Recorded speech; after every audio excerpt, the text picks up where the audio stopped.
Before we begin, I invite you to gently close your ears and focus on what remains when all external sounds fade away.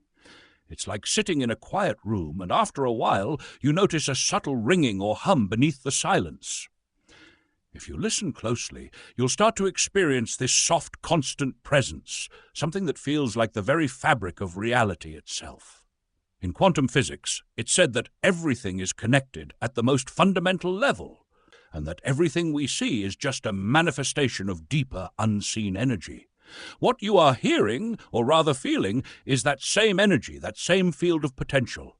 This subtle ringing is what we call the sound of silence. It's not just an abstract concept or some external force. It's the very essence of you.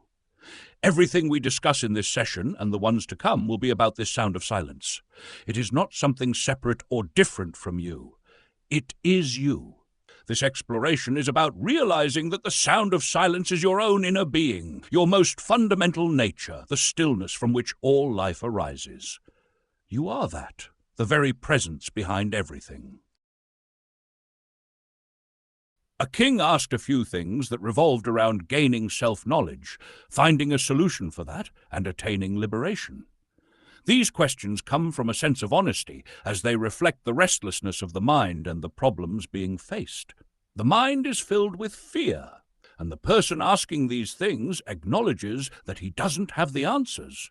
This leads to the question of abstinence and its correct understanding. It's important to grasp that abstinence is not about leaving occupations, people, or external things. It's an internal process at the level of the mind. When talking about leaving the sense objects as if they are poison, it's really about understanding and working at the level of self-knowledge. All ancient teachings point to the central theme, the self. If everything is connected to the self, then one is on the right path. So, leaving sense objects doesn't mean physically abandoning things, but rather, in the mind, understanding them and living in moderation. At the same time, one should embrace virtues like forgiveness, simplicity, kindness, contentment, and truth, which are like an elixir to life. The problem arises when people take teachings too literally, thinking they must act exactly as written. This literal approach is a sign of foolishness. Take forgiveness, for example. It doesn't mean blindly forgiving every wrongdoing. If a person commits a crime, should they simply be forgiven? If that happens, society would fall into chaos. So it's crucial to understand where to apply forgiveness. Forgiveness is about inner freedom from hatred, holding no grudges or ill feelings. It's not about external actions. Externally, one might have to act strongly and decisively, but internally the heart must be soft, free of bitterness. Holding on to grudges only harms the one holding them. It makes it impossible to focus on oneself and to truly listen or absorb what is being said. If you're always caught up in resentment, your mind stays occupied with your enemies, leaving no room for self-reflection. Releasing these negative feelings allows the mind to be free, giving space to think clearly about oneself. In life, unfortunate things happen to everyone. Letting go of these events is important because holding on to them brings no benefit. Life should be lived simply and straightforwardly, without creating unnecessary complications in the mind. When things are seen as they are, without adding mental complexity, life becomes much clearer. For example, when anger arises, people tend to complicate it by denying its presence, saying, "I'm not angry because I'm spiritual, and anger shouldn't affect me." But anger is natural. Everyone, even the most enlightened, experiences anger when faced with unpleasant situations. It's a part of being human, just like other natural responses. Trying to suppress or deny it complicates the mind. Animals, too, experience anger when their young are threatened and they act on it.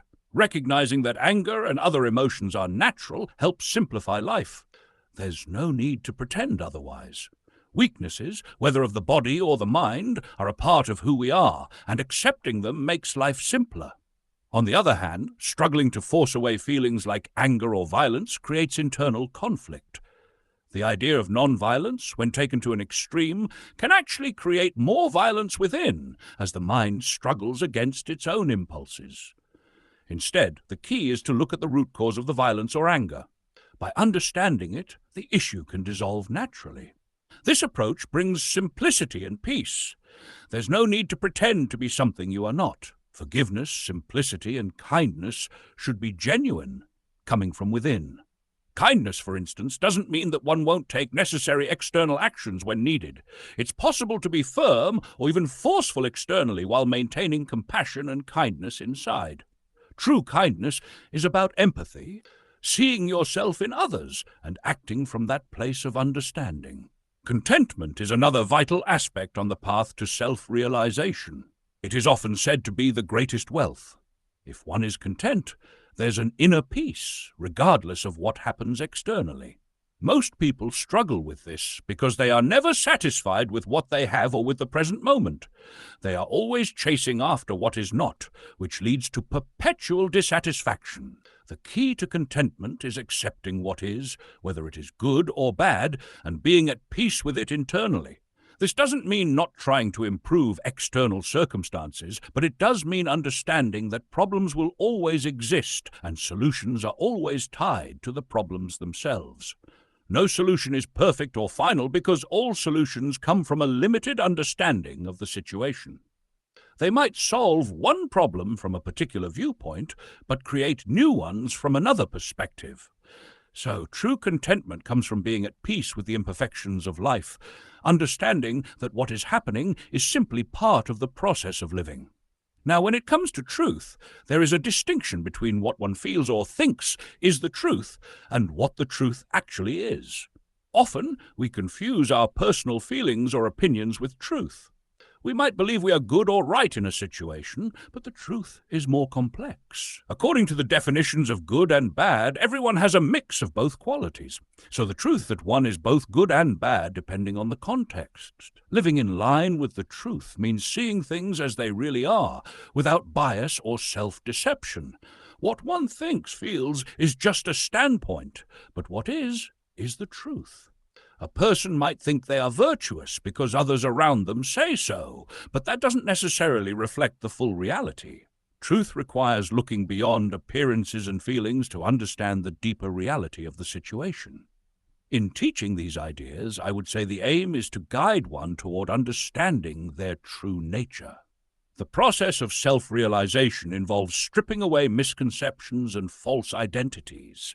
You are neither the body nor the mind, nor any of the elements that make up the material world. Instead, your true self is the conscious witness, the awareness that observes everything but is not defined by it.